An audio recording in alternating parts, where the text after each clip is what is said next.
हरे कृष्णा। आप सभी को अनंत चतुर्थी की हार्दिक शुभकामनाएं।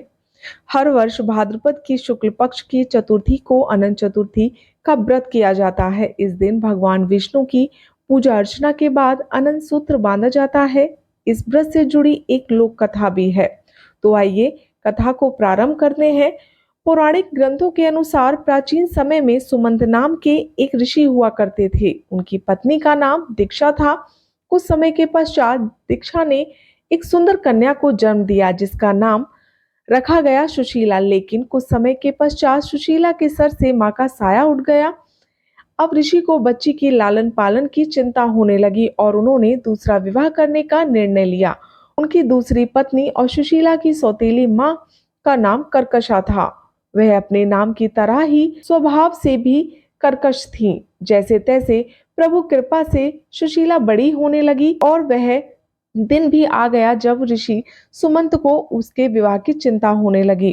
काफी प्रयासों के पश्चात कौंडिन्य ऋषि से सुशीला का विवाह संपन्न हुआ, लेकिन यहाँ भी सुशीला को दरिद्रता का सामना करना पड़ा। उन्हें जंगलों में भटकना पड़ रहा था। एक दिन उन्होंने देखा कि कुछ लोग अनंत भगवान की पूजा कर रहे हैं और अपने हाथ में अनंत रक्षा सूत्र को बांध रहे हैं।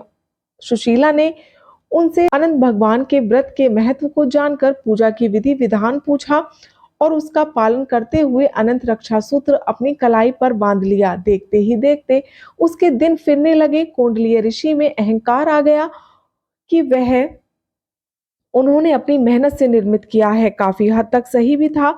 प्रयास तो बहुत ही किया था उन्होंने।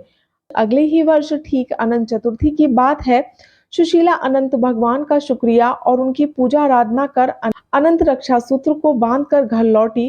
कौंडिन्य को उसके हाथ में बंधा हुआ अनंत धागा दिखाई दिया और उसके बारे में पूछा। सुशीला ने खुशी खुशी बताया कि अनंत भगवान की आराधना कर यह रक्षा सूत्र बंधवाया है।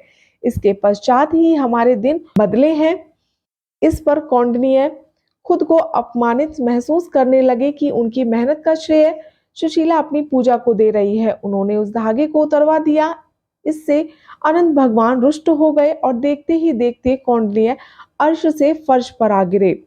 तब एक विद्वान ऋषि ने उन्हें उनके किए का एहसास करवाया और कौंडिन्य को अपने किए का पछतावा हुआ और उन्होंने लगातार 14 वर्षों तक उन्होंने अनंत चतुर्थी का उपवास रखा। उसके पश्चात भगवान श्री हरि प्रसन्न हुए और कौंडिन्य व सुशीला फिर से सुखपूर्वक रहने लगे।